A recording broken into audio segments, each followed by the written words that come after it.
The 42nd floor of Sterling Tower hummed with the kind of silence that only came with expensive air conditioning and even more expensive marble floors. Maya Rodriguez pushed her cleaning cart down the pristine hallway, her sneakers squeaking against the polished surface despite her attempts to walk quietly. At 5:30 in the morning, the building was supposed to be empty, except for security guards and people like her. The invisible workforce that kept Manhattan's elite comfortable.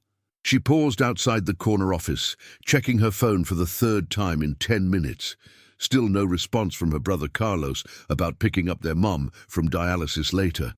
Maya sighed, tucking a strand of dark hair behind her ear as she pulled out her keycard. Alexander Sterling's office was always her last stop, not because it was the hardest to clean, but because it was the most intimidating. Floor-to-ceiling windows overlook Central Park, and the desk alone probably cost more than she made in 6 months. The morning sun cast long shadows across the mahogany furniture as Maya began her routine. Dust the bookshelves, empty the pristine trash can that never seemed to have more than a coffee cup and some papers. Vacuum the Persian rug that she was pretty sure was worth more than her entire apartment in Queens. She'd been cleaning this office for 2 years, and she'd never seen Alexander Sterling in person. He was just a name on the door, a face in business magazines, a signature on the paychecks that barely covered her family's expenses. Maya was reaching for the window cleaner when her phone rang, the tinny K-pop ringtone echoing embarrassingly loud in the silent office. She fumbled for it, nearly dropping the spray bottle in her haste. "Moshi, Moshi!" she answered automatically, not checking the caller ID as she balanced the phone between her shoulder and ear. "Maya-chan!" Her best friend Keiko's voice bubbled through the speaker in rapid Japanese.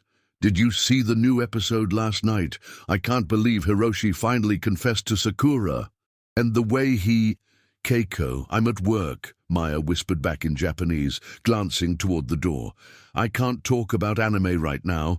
Can I call you back during my lunch break?" "Oh, gomen, gomen. I forgot about the time difference. But seriously, you have to watch it. The rooftop scene was so romantic I literally squealed and woke up my roommate." Maya couldn't help but smile. Keiko had been her pen pal since high school, and their shared obsession with Japanese dramas and anime had evolved into a genuine friendship. Learning Japanese had started as a way to watch shows without subtitles, but it had become something deeper, a connection to her grandmother, who had worked as a translator before Maya was born. "The rooftop confession is such a classic trope," Maya replied, unconsciously switching into the more formal Japanese she used when discussing storytelling techniques. But the way they built up the tension over 12 episodes was really well done. The cinematography during the sunset scene was particularly the sound of a throat clearing behind her made Maya's blood freeze. She turned slowly, phone still pressed to her ear, to find a man standing in the doorway.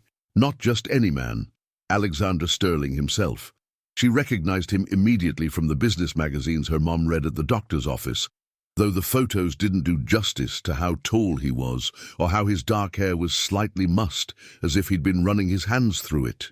His charcoal suit was wrinkled, his tie loosened, and there were dark circles under his grey eyes that suggested he'd been up all night. For a moment, they just stared at each other. Maya felt her face burning with embarrassment as Keiko's voice continued chattering through the phone speaker in Japanese. "Maya-chan, are you still there? You got quiet all of a sudden. Don't tell me your boss walked in or something, because that would be so awkward." And Maya quickly ended the call, her hands shaking slightly as she shoved the phone into her apron pocket. "I'm sorry," she stammered in English, her voice barely above a whisper.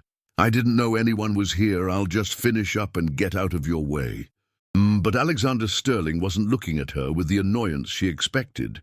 Instead, his expression was somewhere between surprise and fascination. "You speak Japanese," he said, and it wasn't a question.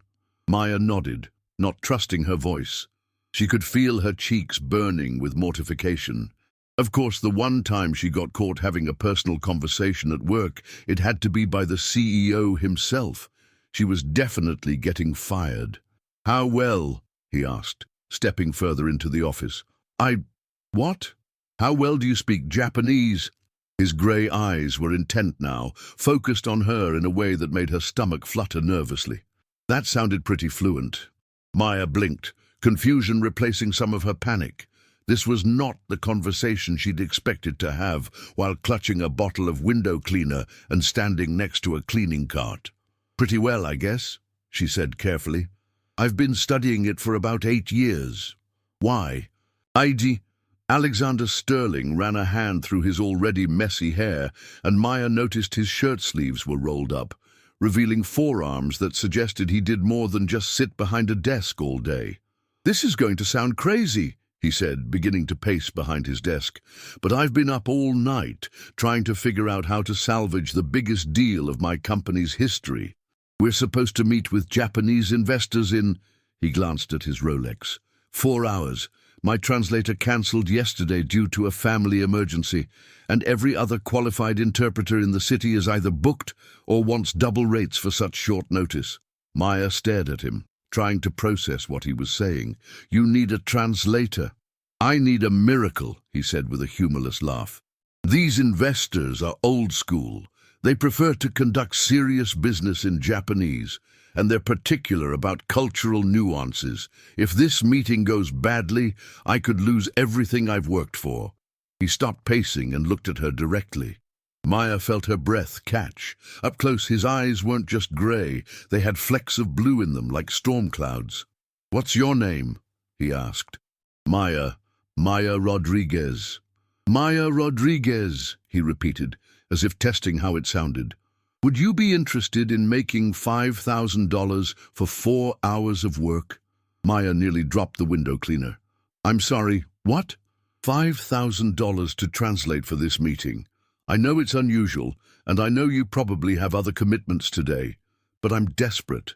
You sound fluent, and frankly, you're the first person I've met in the past 12 hours who speaks Japanese and isn't trying to charge me their firstborn child." Maya's mind reeled. $5,000. That was more than she made in 3 months. It would cover her mom's medical bills for the next 6 months, maybe longer. She could finally fix the leak in the bathroom ceiling, buy Carlos new school supplies, maybe even take a day off without worrying about money. But the idea was insane. She was a cleaning lady from Queens who learned Japanese from anime and late-night conversations with her pen pal.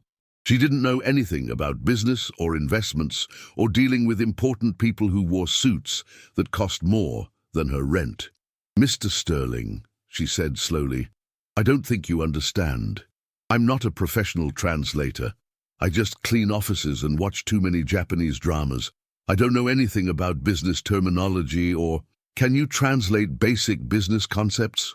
Revenue, investment, growth projections, market expansion?"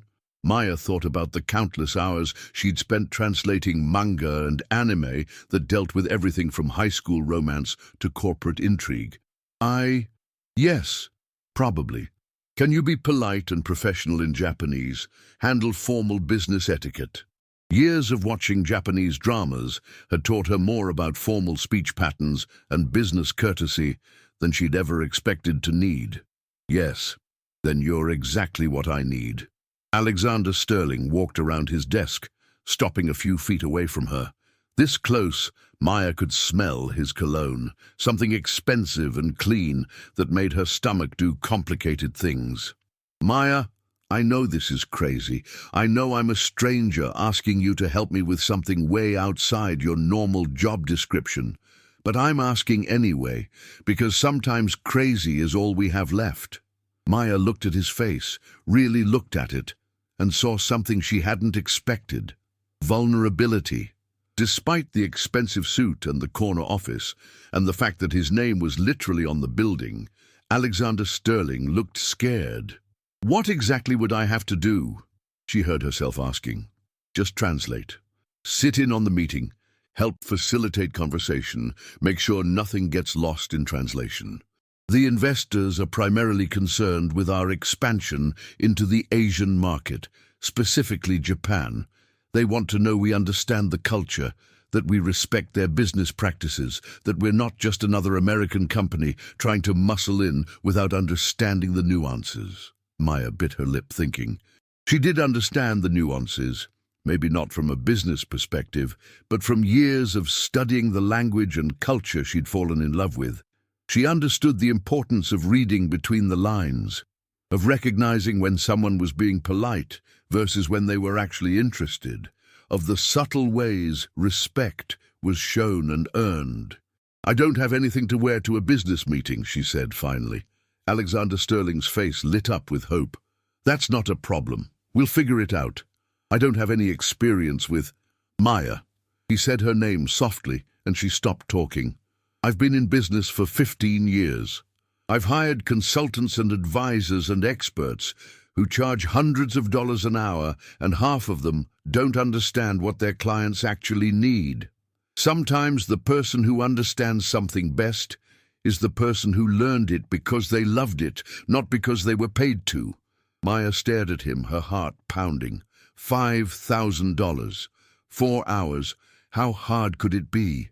"If I mess this up," she said quietly, "if I say something wrong or don't understand something important, you could lose your deal."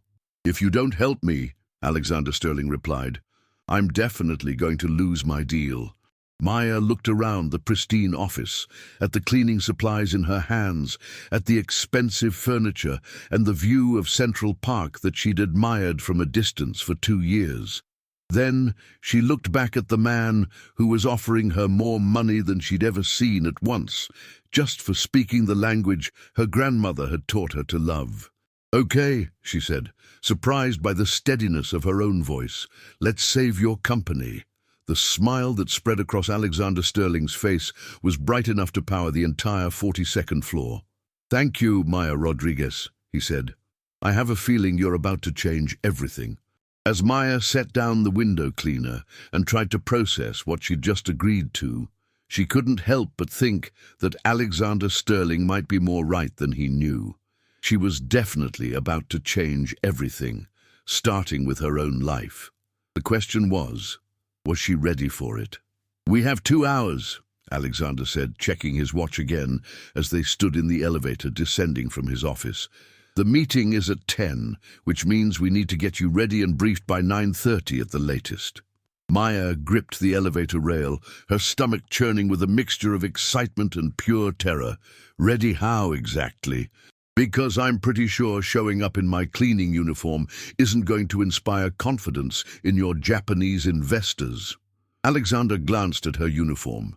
Navy blue polo shirt with Queen's Cleaning Services embroidered on the pocket, matching pants that had seen better days, and sneakers that were comfortable but definitely not boardroom appropriate. His expression wasn't judgmental exactly, but Maya could practically see him calculating the enormity of the task ahead.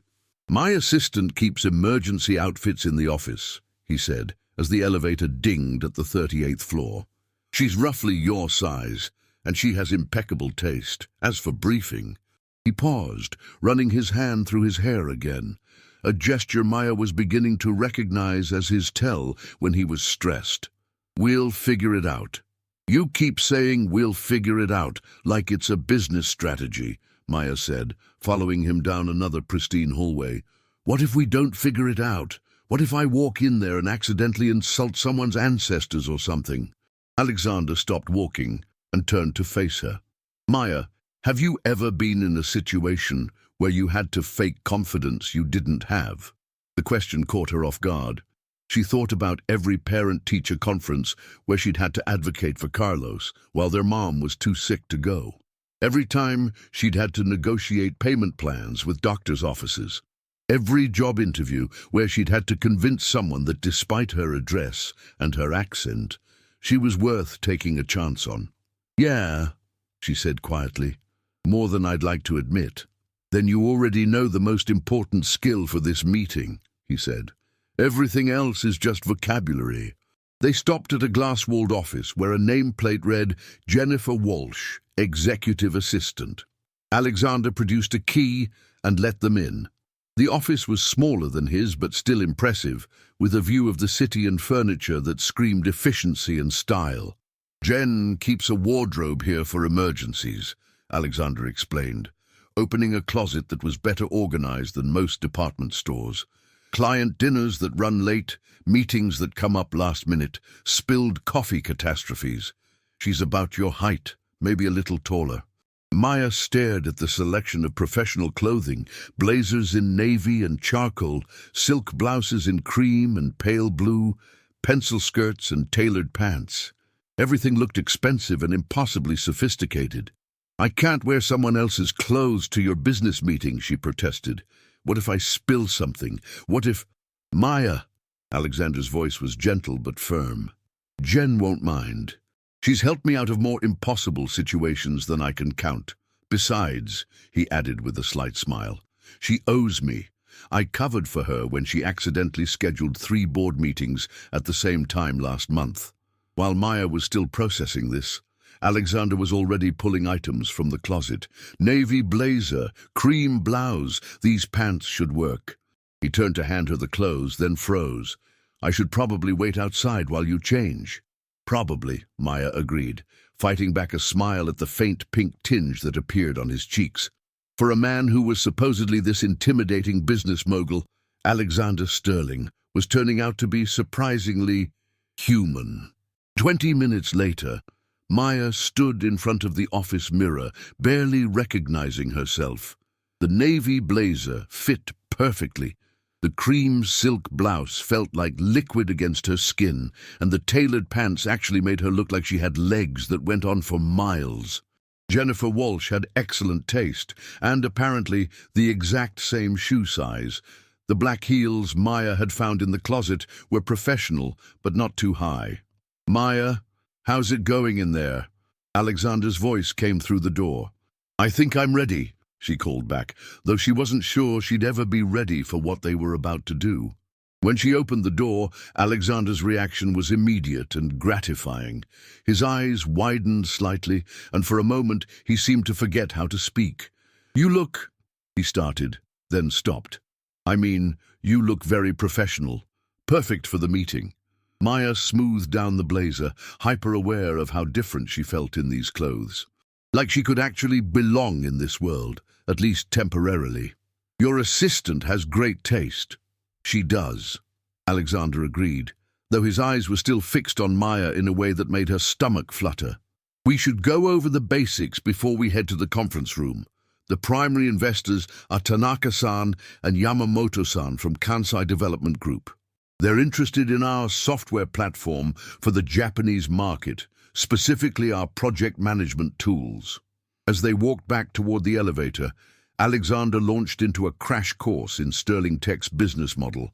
Maya found herself taking mental notes, translating key concepts into Japanese and back again to make sure she understood the nuances. "The main thing they'll want to know is that we understand Japanese business culture," Alexander continued as they rode up to the 45th floor. "They're not just investing in a product. They're investing in a partnership. They want to know we respect the importance of relationships, long-term thinking, attention to detail." "Ningen-sei," Maya said without thinking.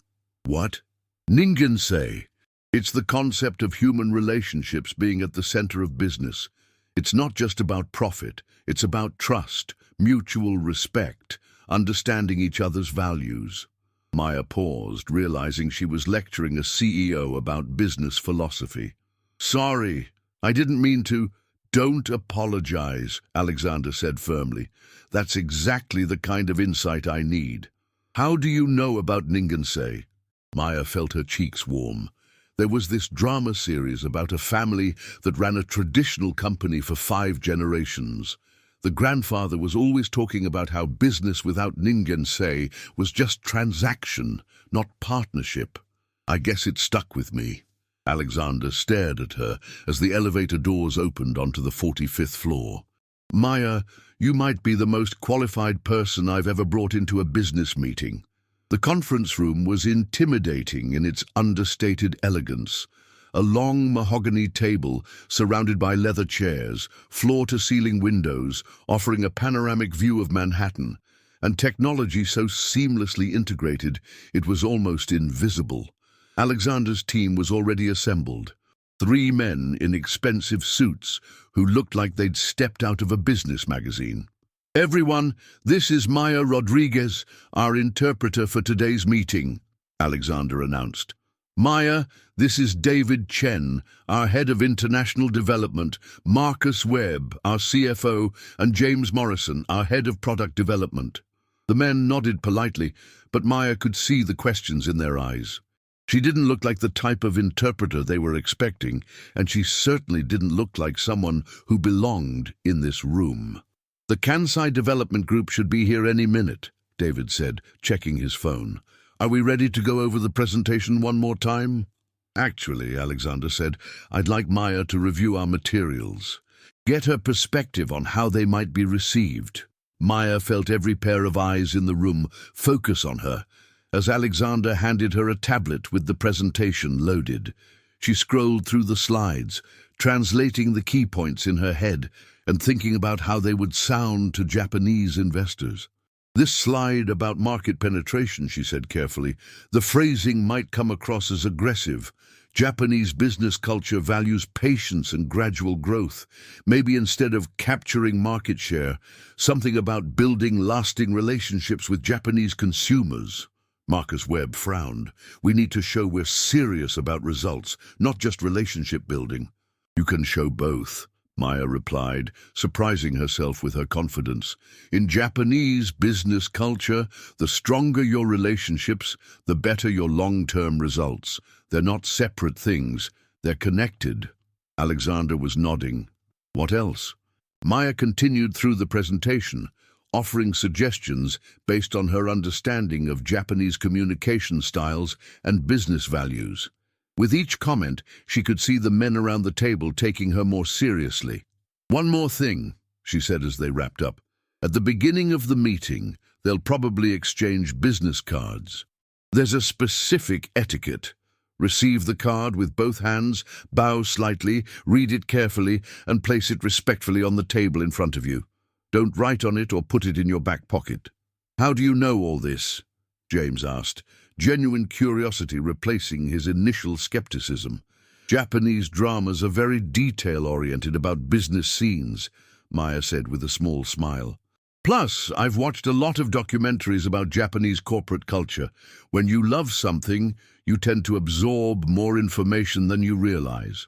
Before anyone could respond, Alexander's assistant appeared in the doorway. "Mr. Sterling, the Kansai Development Group has arrived." Maya's stomach clenched with nerves, but Alexander caught her eye and gave her an encouraging nod. "Ready?" he asked quietly. Maya took a deep breath, straightened her borrowed blazer, and channeled every confident woman she'd ever watched in a Japanese drama. "Ready," she said. The investors who entered the conference room were exactly what Maya had expected. 2 distinguished men in impeccably tailored suits, moving with the quiet confidence that came from decades of successful business dealings. Tanaka-san was older, with silver hair and eyes that seemed to miss nothing. Yamamoto-san was perhaps 50, with the kind of precise grooming that spoke of attention to detail in all things. "Tanaka-san, Yamamoto-san," Alexander said, standing to greet them. "Welcome to Sterling Tech. Thank you for making time to meet with us today." Maya watched carefully as the business card exchange took place, ready to step in if needed. Alexander handled it perfectly, following the etiquette she'd described. When Tanaka-san's eyes moved to her, she stood and bowed respectfully. "I am Maya Rodriguez," she said in formal Japanese. "I will be honored to assist with interpretation today." Tanaka-san's eyebrows rose slightly in surprise at her fluent pronunciation and proper grammar. He responded in Japanese. "Your Japanese is very good, Rodriguez-san. Where did you study?" "I learned from my grandmother and through cultural study," Maya replied, maintaining the formal register. "I have great respect for Japanese culture and business philosophy." Yamamoto-san smiled approvingly. It is refreshing to meet an American who understands that language learning is about more than words. As everyone took their seats and Alexander began his presentation, Maya found herself settling into a rhythm. The technical vocabulary was challenging at times, but she was able to convey not just the words, but the intent behind them. When Alexander talked about Sterling Tech's vision for partnership rather than just profit, she made sure to emphasize the aspects that would resonate with the investors' values. But the real test came when Tanaka-san asked a question that made Alexander pause. "He wants to know," Maya translated carefully, "whether your company understands the difference between quick success and lasting value. He's concerned that American companies often prioritize short-term profits over long-term relationships." Maya could see Alexander formulating his response, and she knew this was a crucial moment. Everything they'd discussed about Ningansei and Japanese business culture was about to be put to the test. Alexander looked directly at Tanaka-san as he answered, and Maya found herself translating not just his words, but his sincerity. "Sterling-san says that his company believes true success can only be built on a foundation of trust and mutual respect," Maya interpreted. "He understands that in Japan, business relationships are not transactions, but partnerships that honor both parties' values and long-term goals." As Maya spoke, she could see both investors leaning forward slightly, their expressions shifting from polite interest to genuine engagement. Whatever Alexander was saying next, it was working. But then, Yamamoto-san asked a follow-up question that made Maya's heart skip a beat. He wanted to know about Sterling Tech's understanding of Japanese corporate hierarchy and decision-making processes, concepts she'd learned from dramas and documentaries, not business school.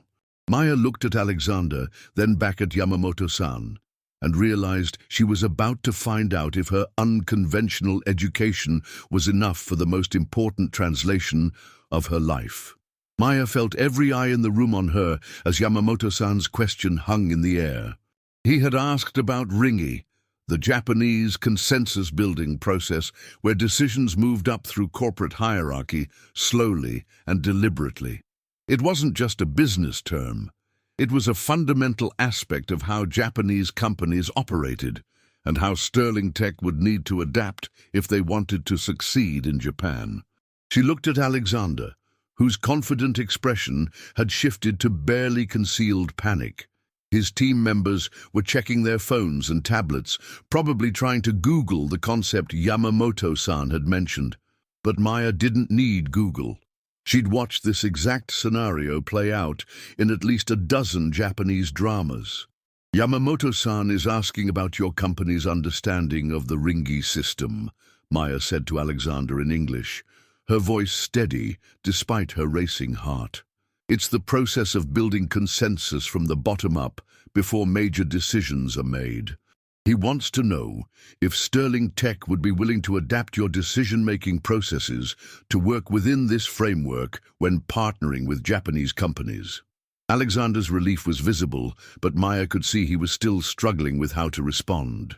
Ringi wasn't something you could fake understanding about. It required a fundamental shift in how an American company thought about business decisions. Maya made a split-second decision that could either save the deal or destroy it completely. "May I offer some context?" she asked Alexander quietly in English. He nodded, desperation overriding any concerns about protocol. Maya turned back to the Japanese investors and spoke in formal Japanese, her voice carrying a confidence she'd learned from watching countless boardroom scenes. "Yamamoto-san, Sterling-san appreciates your question about Ringi, and I believe his company's approach aligns more closely with Japanese business philosophy than typical American corporations." She paused, making sure she had their complete attention. "Sterling Tech has always prioritized collaborative decision-making. Their product development process involves input from every level of the company, from engineers to customer service representatives. They believe that the best solutions come from listening to all voices, not just executive directives." Maya was improvising now, but as she spoke, she realized she was describing exactly what she'd observed during her 2 years of cleaning Sterling Tech offices. She'd seen late-night meetings where Alexander was still in the office with junior developers. She'd overheard phone calls where he was asking customer service for feedback on new features. She'd watched him create an environment where people felt comfortable bringing him problems and ideas. Tanaka-san leaned forward, clearly interested. This is unusual for American companies. Can Sterling-san provide specific examples? Maya translated the question, watching Alexander's face light up with understanding. For the next 20 minutes, he shared stories about how Sterling Tech made decisions, how their most successful product feature had come from a suggestion by a junior developer, how they'd changed their entire customer service approach based on feedback from their support team, how he personally reviewed user feedback every week. As Maya translated back and forth, she found herself adding cultural context that helped bridge the gap between American directness and Japanese subtlety. When Alexander talked about aggressive growth targets, Maya softened it to ambitious but sustainable expansion goals. When he mentioned beating the competition, she reframed it as offering superior value to customers. But the real turning point came when Yamamoto-san asked the question Maya had been dreading. "Rodriguez-san," he said, switching to address her directly in Japanese, "you translate with unusual insight into both cultures. What is your background in international business?" The room fell silent. Maya felt Alexander's eyes on her, along with those of his entire team. She could lie or deflect, or find some way to make her cleaning lady background sound more impressive than it was. Instead, she chose honesty. "Yamamoto-san," she said in Japanese, "I must be transparent with you. I am not a professional business translator. I learned Japanese through my love of Japanese culture, through films, literature, and years of study, because I was fascinated by the depth and beauty of your language and customs. I work as a cleaning professional, and I was in Sterling-san's office this morning when he discovered I spoke Japanese." She could feel the Americans in the room, holding their breath, but she continued. "However, I believe that sometimes understanding comes not from academic study, but from genuine respect and appreciation. I have spent 8 years learning not just your language, but your values, your approach to relationships, your understanding of what makes business meaningful rather than merely profitable." Tanaka-san and Yamamoto-san exchanged a look that Maya couldn't read. Then Tanaka-san asked, "And what do you think of Sterling-san's company, not as a translator, but as someone who has observed it closely?" Maya glanced at Alexander, whose face had gone pale. She realized that her answer could make or break not just this deal, but his entire company. "I think," Maya said slowly in Japanese, "that Sterling-san leads with integrity. In 2 years of working in his building, I've seen him treat everyone with respect, from executives to security guards to cleaning staff.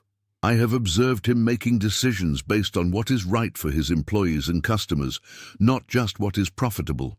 When he offered me this opportunity today, it was not because he knew my qualifications, but because he was willing to trust someone who might help his company succeed." She paused, then added, "I believe that kind of leadership, the willingness to see value in unexpected places and to build trust even in difficult circumstances, is exactly what makes a good partner for Japanese business." The silence that followed felt like it lasted forever. Maya was certain she had just ended Alexander Sterling's career, along with her own brief foray into the business world. Then Tanaka-san began to laugh. Not a polite chuckle, but genuine laughter that transformed his austere face completely. He said something to Yamamoto-san in rapid Japanese that Maya barely caught, but it sounded approving. "Sterling-san," Tanaka-san said in accented English, "your interpreter is remarkable. She understands something that many professional consultants do not, that business is fundamentally about human relationships and trust." He looked at Maya with something that might have been admiration. "Rodriguez-san, You have given us a more valuable cultural exchange than any formal presentation could provide. You have shown us that your company values authenticity over appearances and wisdom over credentials." Maya translated this for Alexander, watching his expression shift from terror to cautious hope. Yamamoto-san spoke next, and Maya's heart nearly stopped at his words. "We would like to move forward with a partnership discussion, not just because of your company's products, Sterling-san, but because of the kind of team you have built. A leader who recognizes talent in unexpected places and an interpreter who values honesty over impression management. This suggests a company culture we can work with." As Maya translated this, she watched Alexander's face transform with relief and something that looked like pride, not just in the deal, but in her. The formal part of the meeting wrapped up quickly after that, with plans for follow-up meetings and due diligence processes. As the Japanese investors prepared to leave, Tanaka-san approached Maya privately. "Rodriguez-san," he said in Japanese, "if you ever decide to pursue business interpretation professionally, please contact me. Your understanding of cultural nuance is exceptional." "Thank you," Maya replied, bowing respectfully. "That means more than you know." After the investors left, the conference room erupted in celebration. David, Marcus, and James were shaking hands and talking excitedly about next steps. But Maya noticed that Alexander had stepped away from the group and was standing by the windows, looking out at the city. She approached him quietly. "Are you okay? You got your deal?" Alexander turned to face her, and the expression in his grey eyes made her breath catch. It wasn't just gratitude, it was something deeper and more complex. "Maya," he said softly, "what you did in there, I don't even know how to thank you." "You already thanked me," she said, suddenly aware of how close they were standing. $5,000, remember? "That's not enough," Alexander said, shaking his head. "What you did wasn't just translation. You saved my company, but more than that, you showed me something I'd forgotten." "What's that?" "That sometimes the most valuable people are the ones you least expect." His voice was quiet, intimate in a way that made Maya's stomach flutter. "You could have played it safe in there, stuck to basic translation, let me fumble through on my own. Instead, you put yourself on the line to help me succeed." Maya felt her cheeks warming under his intense gaze. "I just told the truth." "Exactly," Alexander said. "In a room full of people trying to impress each other, you chose honesty. Do you have any idea how rare that is?" Before Maya could respond, Marcus appeared beside them, breaking the spell of the moment. "Alex, we need to start preparing for the follow-up meeting next week," he said, then looked at Maya. "I assume you'll be available to interpret for the ongoing negotiations." Maya opened her mouth to answer, but realized she had no idea what to say. This morning she'd been a cleaning lady, worried about paying her mom's medical bills. Now she was apparently part of ongoing international business negotiations. "Actually," Alexander said before she could respond, "Maya and I need to discuss the next steps. Marcus, can you handle the preliminary follow-up with David and James? I'll catch up with you in an hour." Marcus nodded and headed back to the group, leaving Maya alone with Alexander again. "So," Alexander said, his tone lighter now, but still carrying that intensity that made her pulse quicken, "it looks like you might have accidentally launched a new career today." Maya laughed, the sound a little shaky from everything that had just happened. "I think I accidentally launched myself into a heart attack. Do you realize how terrifying that was?" "But you did it anyway," Alexander pointed out. "Even when you were scared, even when you could have been honest about your background and let me figure out another solution, you stepped up." "I couldn't let you fail," Maya said simply. "Not when I could help." The way Alexander looked at her when she said that made Maya's heart race. There was something in his expression that went beyond gratitude or professional appreciation.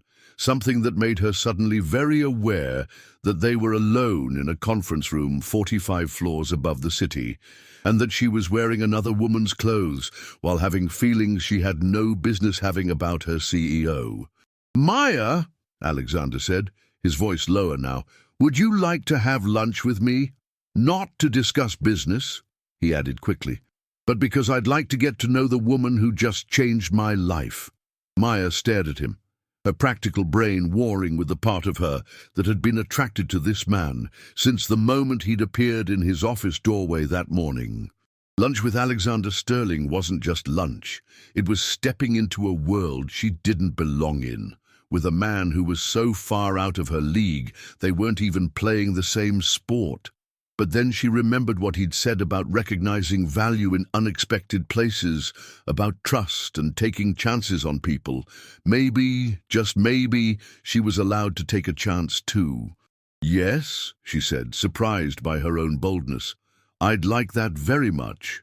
The smile that spread across Alexander's face was brighter than the Manhattan skyline behind him, and Maya realized that whatever happened next, her life was never going to be the same.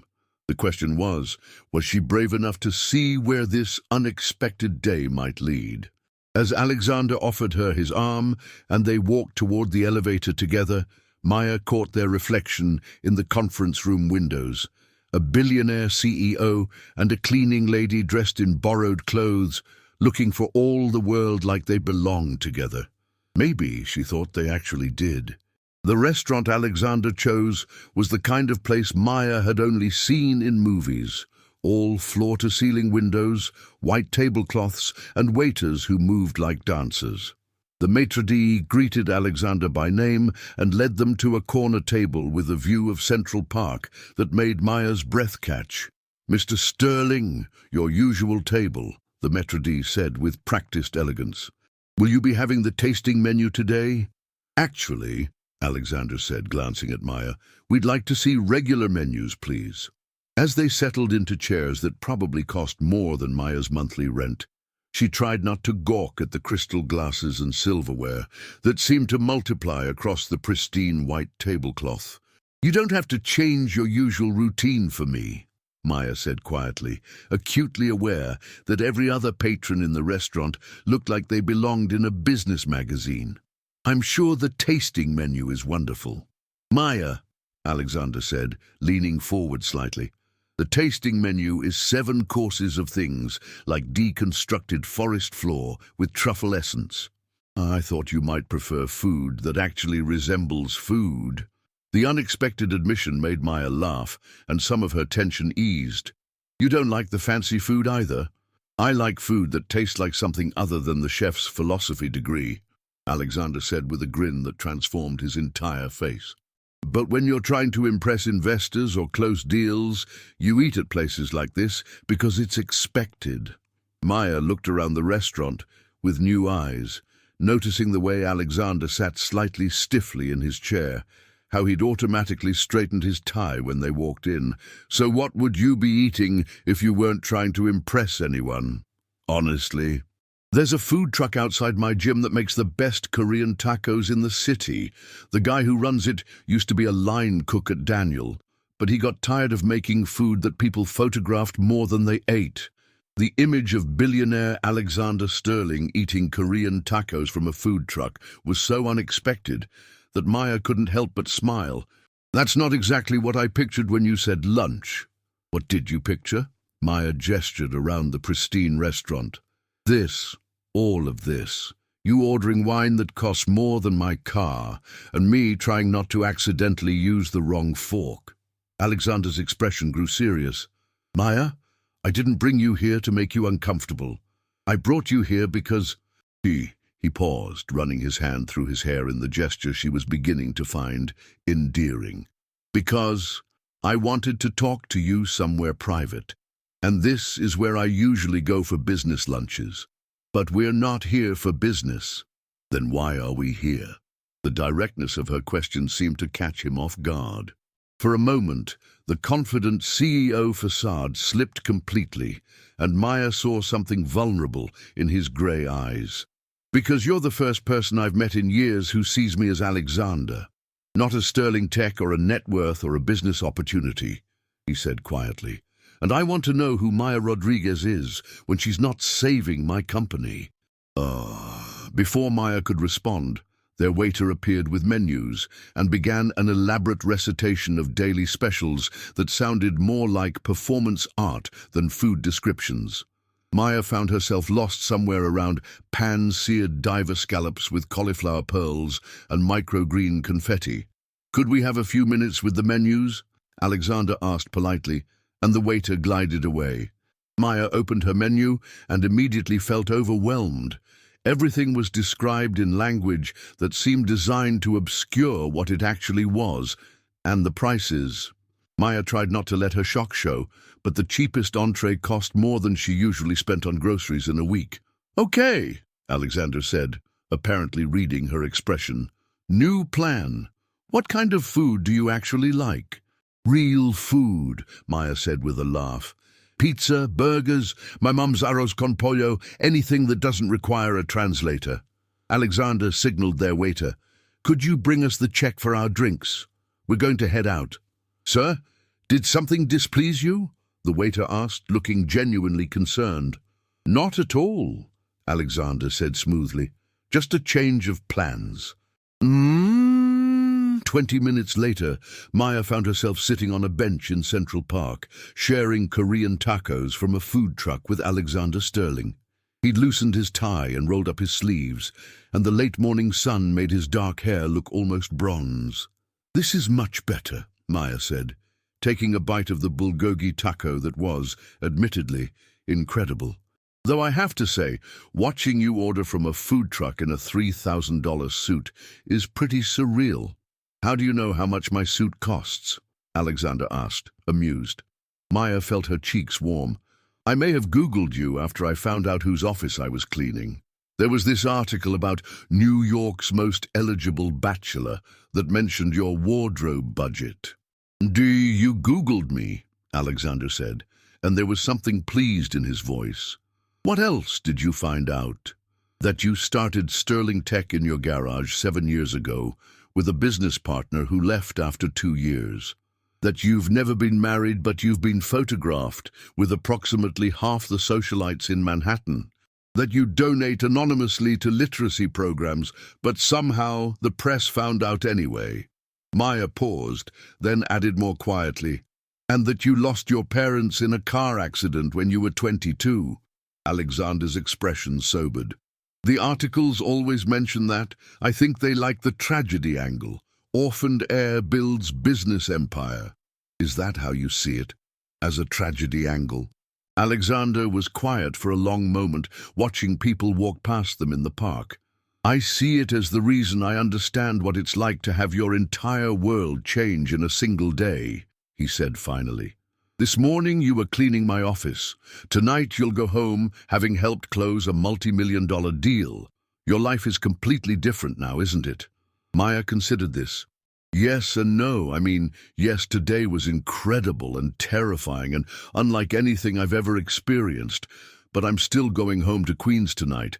I'm still going to help my mom with dinner and make sure Carlos has finished his homework. The fundamentals don't change just because I spent a few hours in a different world." "But what if they could?" Alexander asked. "What if this doesn't have to be just one day? What if you could do this professionally? International business consulting, cultural translation. You're clearly gifted at it." Maya looked at him, trying to read his expression. "Are you offering me a job?" "I'm offering you possibilities," Alexander said. "Maya, what you did today wasn't just helpful, it was brilliant. The way you understood not just the language, but the cultural context. The way you bridged 2 completely different business philosophies. That's not something you can teach in business school. It's also not something you can put on a resume," Maya pointed out. "I don't have a college degree, Alex. I have a high school diploma and 8 years of watching Japanese dramas with subtitles." The sound of his first name on her lips made Alexander pause mid-bite of his taco. "Say that again." "What? That I don't have a degree?" "No, my name. You called me Alex." Maya realized she had, and felt suddenly self-conscious. "I'm sorry. I should have asked." "Don't apologize," Alexander said quickly. "I like it. No one calls me Alex anymore. It's always Mr. Sterling or Alexander or that Sterling guy when they think I can't hear them." "What did people call you before you became a billionaire?" Alexander smiled, but there was something wistful in it. "Alex. Just Alex. My mum called me Alejandro when she was mad at me. She was half Mexican, and she said American names didn't have enough syllables for proper scolding." Alejandro," Maya repeated, testing the Spanish pronunciation. "I like that better than Alexander." "Yeah, me too, but Alejandro Sterling doesn't sound as impressive in business articles." Maya studied his face, seeing something she hadn't noticed before. "You miss it, don't you? Being just Alex instead of Alexander Sterling, CEO." "Sometimes," he admitted. "Success is wonderful, but it's also isolating. People see the net worth and the company and the penthouse, and they forget there's a person underneath all of that." "Is that why you've never gotten married? Because people only see the money?" Alexander laughed, but it wasn't entirely happy. "That's part of it. It's hard to trust someone's feelings when you know they Googled your net worth before the first date." "For what it's worth," Maya said. "I Googled your net worth after I agreed to help you, not before." "And what did you think when you found out?" Maya considered the question seriously. "I thought it explained why you were so desperate to save the deal. When you have that much to lose, the stakes feel different. Most people think having money means the stakes don't matter. Most people have never had to choose between paying rent and buying groceries," Maya said quietly. "When you've had to worry about money, you understand that it's not just numbers on a screen. It's security. It's options. It's being able to take care of the people you love." Alexander looked at her with something like surprise. "That's exactly right. How did you—" He stopped himself. "Sorry, that was condescending. I just meant that most people don't understand that perspective." "Most people in your world don't understand that perspective," Maya corrected gently, "but most people in my world understand it perfectly." They sat in comfortable silence for a moment, watching a group of kids play soccer nearby. Maya was acutely aware of Alexander beside her, the way he sat forward slightly when he was thinking, the way his tie had gotten slightly crooked, the way he kept looking at her like he was trying to figure something out. "Can I ask you something?" Alexander said finally. "Sure. What do you want? Not what you think you should want or what would be practical, but what do you actually want for your life?" The question caught Maya off guard. It had been so long since anyone had asked her what she wanted, rather than what she needed or what she was responsible for. "I want," she said slowly, "to travel. To see the places I've only read about or watched in movies. I want to visit Japan and actually have conversations with people there, not just watch dramas about their lives. I want to learn more languages, meet people from different cultures." She paused, feeling vulnerable under his attentive gaze. "I want to do work that matters, that uses my brain instead of just my ability to follow instructions." "What else?" "I want my mum to be healthy. I want Carlos to go to college and not have to worry about money the way I have. I want—" She hesitated, then decided to be honest. "I want to fall in love with someone who sees me for who I am, not what I can do for them, or what they think I should be." Alexander was very still beside her. "Maya," something in his voice made her look at him, and the expression in his eyes made her breath catch. "For what it's worth," he said quietly, "I think you're extraordinary, exactly as you are." Before Maya could respond, her phone rang. Carlos's ringtone. She glanced at Alexander apologetically before answering. "Hey, what's up?" "Maya, where are you?" Carlos sounded worried. "Mom's appointment got moved up and I can't leave school to take her. She's trying to take the bus, but you know how she gets confused with all the transfers." Maya checked the time and her heart sank. She'd been so caught up in this surreal afternoon that she'd forgotten about the real world waiting for her. "I'll be there in 40 minutes, she said. "Tell Mum to wait for me, okay? Don't let her try to go alone. She hung up and looked at Alexander, who was watching her with concern. "Everything okay? My mom has a follow-up appointment for her diabetes, and my brother can't take her. I need to go home." "Of course," Alexander said immediately, standing up. "My driver can take you." "To Queens?" Maya looked at him like he'd suggested flying to the moon. "Alex, your driver probably doesn't even know Queens exists." "Then it'll be an adventure for both of you," Alexander said with a smile. "Maya, you just helped me close the biggest deal of my career. The least I can do is make sure you get home safely." As they walked back toward the street, Maya felt the strange duality of her situation hitting her full force. 2 hours ago, she'd been in a boardroom translating for Japanese investors. Now, she was rushing home to take her diabetic mother to a doctor's appointment. The contrast between Alexander's world and hers wasn't just about money, it was about the fundamental shape of their responsibilities and daily lives. "Alex," she said as they reached the black car waiting at the curb, "what happened today? It was amazing. But you know it can't be real life, right? I can't just abandon my family to play businesswoman in Manhattan." Alexander paused with his hand on the car door handle. "What if you didn't have to choose?" "What do you mean?" "What if there was a way to do both? To build a career that uses your talents and still take care of your family?" Maya wanted to believe it was possible, but she'd learned not to trust in fairy tale solutions. "Alex, I appreciate everything you've done today, but I live in the real world. I have real responsibilities." "So do I," Alexander said quietly.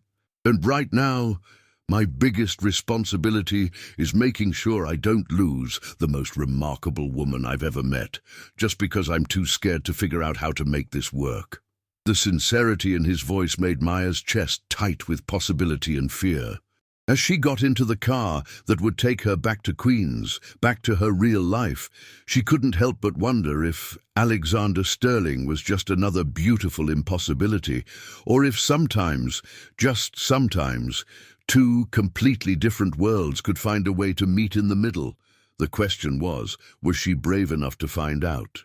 The ride to Queens in Alexander's car felt like traveling between dimensions. Maya watched Manhattan's gleaming towers give way to the familiar chaos of her neighborhood, bodegas with hand-painted signs, kids playing in fire hydrant spray, the elevated subway tracks that created a patchwork of shadows on the streets below.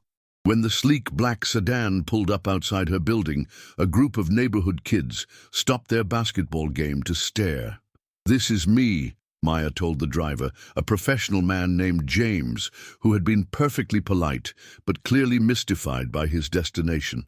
"Ms. Rodriguez," James said, turning around in his seat, "Mr. Sterling asked me to give you this." He handed her a business card with Alexander's personal cell phone number written on the back in his neat handwriting. Maya stared at the card, her heart doing complicated things. "Thank you." As she climbed the 3 flights to her family's apartment, Maya felt the borrowed clothes she was wearing like a costume she was ready to take off. The navy blazer that had made her feel powerful in the boardroom now felt like armor that was too heavy to carry. "Maya!" Carlos called out as she opened the door.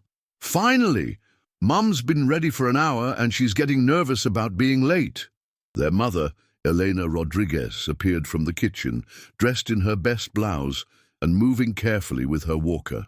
At 58, diabetes and years of cleaning office buildings had aged her beyond her years, but her dark eyes were still sharp.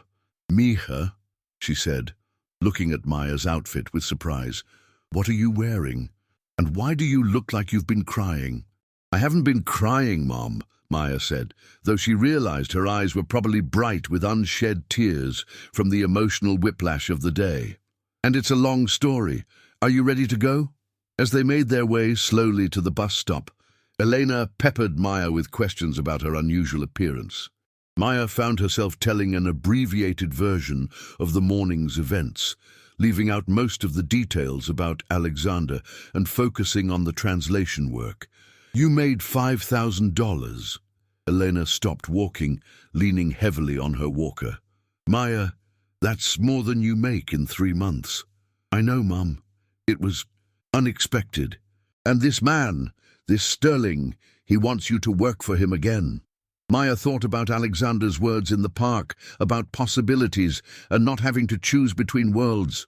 Maybe. I don't know. It's complicated. Eleanor studied her daughter's face with the perception that comes from years of reading between the lines. Complicated how? Because of the work or because of the man? Sometimes Maya forgot how perceptive her mother was. Both, she admitted quietly. By the time they returned from the doctor's appointment 3 hours later, Maya felt like she was living in two different realities. In one, she was a woman who had helped close a multi-million-dollar deal and been asked to lunch by a billionaire who looked at her like she was extraordinary. In the other, she was a daughter helping her diabetic mother navigate insurance paperwork and prescription costs, living paycheck to paycheck in a third-floor walk-up. "The doctor says Mum's numbers are getting worse," Carlos said as Maya changed out of the borrowed clothes and back into her regular jeans and t-shirt. "She needs that new medication, but insurance won't cover it. It's $600 a month." Maya closed her eyes, the weight of reality settling back onto her shoulders. $5,000 had seemed like a fortune this morning, but it wouldn't last long with medical bills and rent and Carlos's school expenses. Her phone buzzed with a text message. "Alexander's number. Hope your mom's appointment went well. I know today was a lot to process. Would you like to have dinner tomorrow to talk about next steps?" Alex. Maya stared at the message, her finger hovering over the keyboard. In her regular clothes, sitting in her cramped bedroom with the sound of her neighbors arguing through the thin walls, the entire day felt like something she had imagined. She was about to text back when Carlos appeared in her doorway. "Who's Alex?" he asked, reading over her shoulder with the shameless nosiness of younger brothers. "Remember the CEO I told you about? The one who needed the translator?" Carlos's eyes widened. "The billionaire guy? He's texting you?" "It's not like that," Maya said quickly. Though even as she said it, she knew it wasn't entirely true. "It's about work." Maya," Carlos said, sitting on the edge of her bed. "You like him, don't you?" The directness of the question caught her off guard. "Carlos, it doesn't matter if I like him. We live in completely different worlds." "So? You're smart, you're beautiful, you speak 3 languages, and you apparently saved his company today. Why wouldn't he like you back?" "Because," Maya said, gesturing around their small apartment, "this is real life. He lives in a penthouse in Manhattan and eats at restaurants where lunch costs more than our rent. I take the bus to work and buy generic cereal. It's not about whether we like each other, it's about whether it's realistic." Carlos was quiet for a moment, then asked, "Are you going to text him back?" Maya looked at her phone again. Alex was waiting for her answer. The smart thing, the practical thing, would be to thank him for the opportunity and politely decline any further involvement. She had proven she could succeed in his world for one day, but that didn't mean she belonged there permanently. "Thank you for today. I need some time to think about everything." Maya, she hit send before she could change her mind. His response came back immediately. "Of course. Take all the time you need. The offer stands whenever you're ready." That night, Maya lay awake, staring at the ceiling, replaying every moment of the day. Alexander's surprise when he first heard her speaking Japanese. The way he'd looked at her when she'd admitted the truth about her background to the investors. The Korean tacos in the park, and his confession about missing being just Alex. The moment in the car when he'd said he didn't want to lose her. But she also thought about her mother's medical bills, Carlos's college applications, the 3 jobs she'd need to work to make ends meet, the borrowed clothes that had made her feel like someone else, and the relief of putting on her own jeans again. The next morning, Maya was back to her regular routine, cleaning offices, invisible in her navy uniform, moving through spaces that belonged to people who lived the kind of life she'd glimpsed for a few hours, but everything felt different now. She noticed things she'd never paid attention to before. The casual way executives talked about millions of dollars, the assumption that everyone around them shared their background and perspectives, the invisible barriers that separated their world from hers. At lunch, she called Keiko. "Maya-chan!" Keiko's voice was bright with excitement. "I've been dying to hear about the new drama you mentioned. Did you watch the rest of the series?" "Actually," Maya said, "I had the most surreal day yesterday, and I need to tell someone about it who won't think I've lost my mind." She told Keiko the whole story, the accidental phone call, the business meeting, the lunch in the park, Alexander's offer, and her growing confusion about what to do next. "Wait," Keiko said when Maya finished. "Let me make sure I understand this. A handsome billionaire discovered you speak Japanese, was impressed by your intelligence and honesty, took you on what sounds like a date, and offered you a job that could change your entire life, and you're considering saying no? It's not that simple." "Maya-chan," Keiko interrupted, "do you remember what you told me when I was scared to apply for that exchange program in Tokyo? You said that sometimes the biggest risk is not taking any risk at all. That was different. That was about your career, something you'd trained for. This is about your life," Keiko said firmly. "And from what you've told me, you've been training for this your whole life without realizing it. All those years studying Japanese, learning about the culture, developing your ability to bridge different worlds. Maybe this is what it was all leading to." After hanging up with Keiko, Maya found herself thinking about what Alexander had said about recognizing value in unexpected places. What if the same principle applied to opportunities?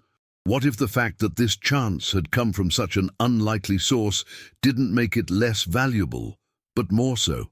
That afternoon, Maya was cleaning the 32nd floor when she overheard a conversation that stopped her cold. "Did you hear about Alex Sterling's miracle translator?" a woman's voice said from inside one of the offices. "Apparently he picked up some random girl off the street to handle the Kansai deal." "No way," a man replied. "Where did you hear that?" "My friend works at Sterling Tech. She said Alex showed up to the biggest meeting of the year with a cleaning lady who happened to speak Japanese. The whole thing is completely unprofessional." Maya felt her cheeks burn with shame and anger. She gripped her cleaning supplies tighter and tried to keep moving, but the conversation continued. "I heard the investors only agreed to the deal because they felt sorry for him," the woman continued. "Imagine being so desperate that you drag a janitor into a boardroom." "Well, it worked, didn't it? The stock price jumped 12% yesterday." "This time." But what happens when word gets out that Sterling Tech's international strategy depends on random cleaning staff? The board is going to have serious questions about Alex's judgment. Maya made it to the bathroom before the tears came. She locked the door and sat on the floor, her borrowed confidence from yesterday completely shattered. The woman was right. What had happened was unprofessional and desperate and completely outside normal business practices. Alexander might have been grateful in the moment, but he was probably already regretting his impulsive decision to involve her. Her phone buzzed with another text from Alexander. "Maya, I know you said you needed time to think, but I wanted you to know that the follow-up meeting with Kansai is scheduled for Friday. They specifically requested that you be there to interpret. Would you be interested?" Maya stared at the message, torn between hurt and hope. Did Alexander really want her there because she was valuable, or because he felt obligated to include her? Had the investors really requested her, or was he trying to make her feel better? Instead of responding to Alexander, Maya found herself typing a text to a different number, the one Tanaka-san had given her yesterday. "Tanaka-san, this is Maya Rodriguez, the interpreter from yesterday's meeting. I wanted to thank you again for your kind words. May I ask, did you really request my presence at the follow-up meeting, or was that Mr. Sterling's suggestion?" The response came back faster than she expected. "Rodriguez-san, we were most impressed with your cultural understanding and integrity. We specifically told Sterling-san that we would be comfortable proceeding with negotiations only if you continued as interpreter." Your honesty about your background demonstrated exactly the kind of authentic partnership we value. Maya read the message 3 times, her heart pounding. Maybe the gossip she'd overheard was just that, gossip. Maybe Alexander's offer wasn't charity or desperation, but genuine recognition of something valuable she brought to the table. But even if that was true, the fundamental question remained. Was she brave enough to step permanently into a world where she would always be seen as an outsider, where people would always question whether she belonged? As Maya finished her shift and prepared to head home, she realized that the choice ahead of her wasn't just about Alexander or the job opportunity. It was about whether she was willing to bet on herself, to believe that her unconventional path to this moment might actually be her greatest strength rather than her biggest liability. The question was, after a lifetime of playing it safe, was Maya Rodriguez finally ready to take the biggest risk of her life? Her phone buzzed again. Another message from Alexander. Maya, whatever you're thinking, whatever doubts you might have, please remember what you told the investors yesterday, that sometimes understanding comes not from academic study, but from genuine respect and appreciation. That applies to your own worth, too.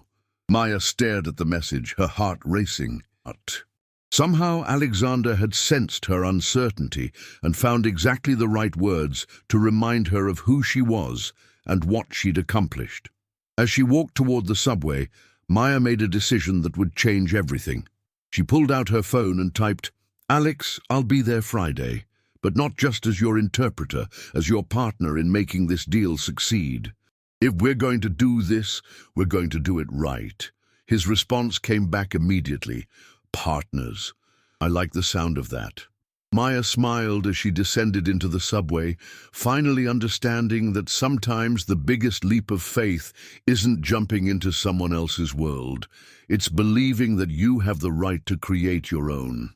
The question now was whether Alexander Sterling was ready to meet her halfway. Friday morning arrived with the kind of crisp October air that made Manhattan look like a movie set. Maya stood outside Sterling Tower at 8:30, wearing a navy dress she'd bought with part of her payment from the first meeting. Her own clothes, this time, chosen to make her feel confident rather than disguised. She'd spent the past 3 days preparing, studying Sterling Tech's expansion plans and researching Japanese business practices until she felt ready to be the partner she'd promised Alexander she would be. When she walked into the lobby, Alexander was waiting by the elevators, and the smile that spread across his face when he saw her made her stomach flutter with butterflies. "Maya," he said, his voice warm with something that went beyond professional appreciation. "You look perfect." "I feel ready," she replied, and realized it was true. The nerves were still there, but underneath them was a steady confidence she'd never felt before. In the elevator, Alexander handed her a folder. "I had legal draw up a consulting contract," he said. "Standard rate for cultural business consulting is $250 an hour. Today's meeting is expected to run 3 hours, plus prep time." Maya opened the folder and stared at the numbers. "Alex, this is too much." "It's market rate," he said firmly. "Maya, you're not doing me a favor anymore. You're providing professional services that Sterling Tech needs. There's a difference." The distinction mattered more than Maya had expected. She wasn't Alexander's charity case or his pet project. She was his business partner. "There's something else," Alexander said as they reached the 45th floor. "Tanaka-san asked if he could speak with you privately before the meeting starts. Apparently he has a proposition." Maya felt a flicker of nerves. "What kind of proposition?" "I don't know, but Maya—" Alexander stopped walking and turned to face her. "Whatever he offers, know that you have options. You don't have to make any decisions today." The way he said it, the careful neutrality in his voice, made Maya wonder what Alexander was worried about. Before she could ask, they were in the conference room, and Tanaka-san was rising to greet them. "Rodriguez-san," he said with a respectful bow, "thank you for agreeing to continue with these negotiations." "Thank you for requesting me specifically," Maya replied in Japanese. "I was honored by your confidence." That is actually what I wanted to discuss with you, Tanaka-san said, switching to English so Alexander could understand. Kansai Development Group has been looking for a cultural consultant for our American operations, someone who understands both business cultures and can help us avoid the misunderstandings that often derail international partnerships. Maya felt Alexander stiffen beside her, though his expression remained neutral. The position would be based in Tokyo initially, Tanaka-san continued, with travel between Japan and the United States. The salary would be competitive with international consulting standards, and we would provide housing and language training to perfect your business Japanese. The offer hung in the air like a challenge. Maya could feel Alexander watching her, waiting for her response. This was everything she'd dreamed of, the chance to travel, to use her language skills professionally, to build a career that honored her love of Japanese culture. It was also 8,000 miles away from everything she'd ever known, including the man standing beside her who had become far more important to her heart than was probably wise. Tanaka-san, Maya said carefully, I'm deeply honored by your offer. May I ask, when would you need a decision? By the end of the month, Tanaka-san replied. But I wanted you to know that the offer exists before we proceed with today's negotiations. I would not want you to feel obligated to Sterling Tech simply because they discovered your talents first. The formal part of the meeting that followed was almost anticlimactic after the bombshell of Tanaka-san's job offer. Maya translated contract terms and cultural expectations, facilitated discussions about market entry strategies, and helped both sides understand not just what the other was saying, but what they meant. By the time they broke for lunch, the basic framework for a partnership between Sterling Tech and Kansai Development Group was in place. This has been the most productive international negotiation I've ever been part of, Yamamoto-san said, as they prepared to resume after lunch. Rodriguez-san, your ability to translate not just language but intention has been invaluable. As the Japanese delegation stepped out to make phone calls to Tokyo, Maya found herself alone in the conference room with Alexander for the first time since Tanaka-san's offer that morning. So, Alexander said, his voice carefully casual, Tokyo. Alex, it's an incredible opportunity, he continued, as if she hadn't spoken. Everything you said you wanted. Travel, using your language skills, working with Japanese culture professionally. You'd be crazy not to consider it. Maya studied his face, noting the tension around his eyes despite his supportive words. Is that what you think I should do? Alexander was quiet for a long moment, looking out at the Manhattan skyline. I think, he said finally, that you should do whatever makes you happy, even if it's 8,000 miles away from here. And what if what makes me happy is more complicated than a job in Tokyo? Alexander looked at her then, really looked at her, and Maya saw her own feelings reflected in his grey eyes, the attraction, the connection, the possibility of something real and lasting, and the fear that their different worlds made it impossible. Maya, he said quietly, I have no right to ask you to stay. I can offer you consulting work, but I can't offer you the kind of career opportunity that Tanaka-san can. I can't offer you the chance to live your dream of experiencing Japanese culture firsthand. What can you offer me? Maya asked, her heart pounding. Alexander moved closer to her, close enough that she could see the flecks of blue in his eyes, smell his cologne, feel the warmth radiating from his body. I can offer you a partnership, he said. Not just in business, but in life. I can offer you someone who sees you exactly as you are and thinks you're extraordinary. I can offer you my heart, if you want it. Before Maya could respond, the door opened and the rest of the negotiating team returned. But as they took their seats for the afternoon session, Maya felt something settle into place inside her chest, a certainty that had nothing to do with career opportunities or practical considerations. The afternoon session focused on implementation timelines and success metrics.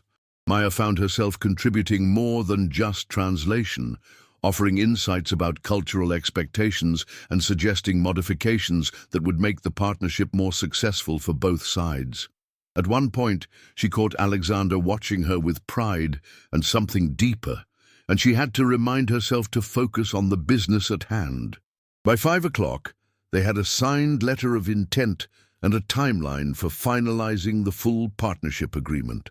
As handshakes were exchanged and business cards distributed, Maya felt the satisfaction of work well done, but also the weight of the decision still hanging over her. "Rodriguez-san," Tanaka-san said as the meeting concluded, "have you given any thought to our discussion this morning?" "I have," Maya said, "and I wonder if I might propose a modification to your offer." Both Tanaka-san and Alexander looked at her with surprise. "What if," Maya continued, "instead of relocating to Tokyo, I worked as a consultant for Kansai's American operations? I could facilitate your partnerships with American companies, provide cultural consulting for your U.S. expansion, and travel to Tokyo quarterly for intensive strategy sessions." Tanaka-san considered this. "You would be based in New York?" "I would be based here, yes. I have family responsibilities that make relocation difficult, and I believe I can be most effective helping you navigate American business culture if I remain embedded in it." "This is acceptable," Tanaka-san said after a moment. "Perhaps even preferable. We will draft a revised proposal." As the Japanese delegation left, Maya found herself alone with Alexander again. This time he didn't wait for her to speak. "That was brilliant," he said, "and selfless. And I need you to know that if you took their original offer, I would understand completely." "Alex," Maya said, stepping closer to him, "I need you to understand something. I didn't modify their offer because of you, at least, not entirely. I modified it because I realized that the life I want isn't in Tokyo or Manhattan or anywhere else. It's with the people who matter to me, and somewhere along the way, you became one of those people." And Alexander's expression shifted from careful neutrality to something that looked like hope. "Maya, are you saying—" "I'm saying that I've spent my whole life trying to find where I belong, and I think I finally figured it out. I belong wherever I can use my talents to help people understand each other, whether that's in a boardroom or a community center or anywhere in between." "And personally?" Alexander asked, his voice low. "Where do you belong personally?" Maya reached up and straightened his tie, a gesture that was intimate and domestic and full of promise. "I think I belong with someone who sees partnership as being equal, even when we're different. Someone who thinks Korean tacos are better than fancy restaurants. Someone who calls me extraordinary and means it." Alexander's hands came up to frame her face, his thumbs brushing across her cheekbones. "Maya Rodriguez," he said, "would you like to be my partner, in business and in life and in everything that matters?" "Yes," Maya said, and then Alexander was kissing her, and it was nothing like the movies she'd watched or the dramas that had taught her about love. It was better because it was real, tentative at first, then deeper, full of promise and possibility, and the kind of genuine affection that grows from truly knowing someone. When they broke apart, Maya was breathless and grinning. "So what happens now?"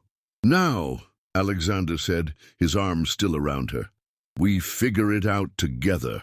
Starting with dinner somewhere that serves real food, followed by meeting your family, followed by the rest of our lives." "You want to meet my family?" Maya asked, surprised.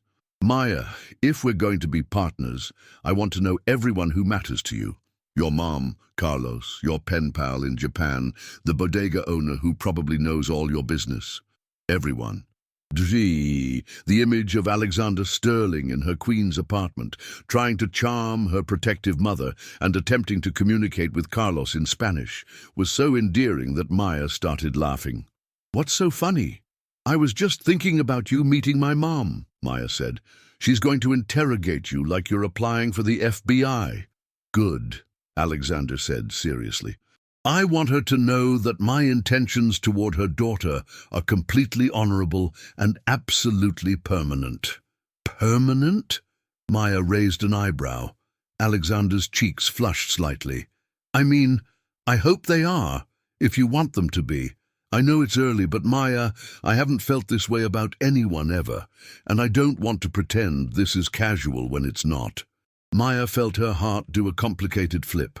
Alex, are you telling me you're falling in love with me? I'm telling you I've already fallen, Alexander said quietly. Completely and irrevocably and probably embarrassingly, obviously. Good, Maya said, standing on her tiptoes to kiss him again, because so have I.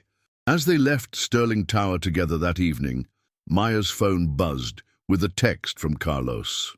Mom made extra arroz con pollo just in case you wanted to bring someone home for dinner. Hint, hint. Maya showed the message to Alexander, who grinned. Is that an invitation? That's my family being nosy and hopeful, Maya said. Are you ready for the Rodriguez family interrogation? Bring it on, Alexander said, taking her hand as they walked toward the subway entrance. I've been preparing for the most important presentation of my life, which is convincing your family that I'm worthy of their daughter, Alexander said simply. As they descended into the subway together, billionaire CEO and former cleaning lady heading to Queens on the F train, Maya realized that fairy tales didn't always end with the girl becoming a princess. Sometimes they ended with two people meeting in the middle, creating something new and beautiful from the combination of their different worlds. Alex, Maya said as they settled into seats on the train, I have one condition for this partnership. Anything. No more fancy restaurants unless it's a special occasion. I want to take you to all my favorite places. The Korean taco truck, the Puerto Rican place that makes the best mofongo in Queens, the little Thai restaurant where they know my order by heart. Deal, Alexander said immediately. As long as you let me take you to that little bookstore cafe in the village where they serve coffee in mismatched mugs and have poetry readings on Thursday nights. You go to poetry readings? I started going after I met you, Alexander admitted, trying to understand what it feels like to love language the way you do. Maya felt her heart melt completely. Alexander Sterling, you are full of surprises. I hope so, he said, bringing her hand to his lips to kiss her knuckles. I plan to spend the rest of my life surprising you. As the train carried them toward Queens, toward Maya's family and the beginning of their life together, Maya thought about all the unexpected turns that had led to this moment. A chance phone call in Japanese. A desperate CEO who saw value in the most unlikely place. Two people from different worlds who discovered that love isn't about finding someone who shares your background. It's about finding someone who shares your values. Maya, Alexander said as they pulled into her station, thank you. For what? For seeing me as Alex instead of Alexander Sterling, for saving my company, for teaching me that the most important partnerships aren't built in boardrooms. Maya stood up as the train doors opened, pulling Alexander with her toward her real life, their life together. Thank you, she said, for seeing me as extraordinary instead of impossible. For taking a chance on me, for proving that sometimes the best things happen when you least expect them. As they climbed the stairs from the subway into the warm light of a Queen's evening, Maya realized that she'd finally found what she'd been looking for all along. Not a different world to escape to, but someone who made her own world bigger, richer, and full of possibilities she'd never dared to imagine. The question of where she belonged had finally been answered. She belonged wherever love and partnership and mutual respect could flourish. And with Alexander's hand in hers and her family's apartment building in sight, Maya knew she was finally, completely home.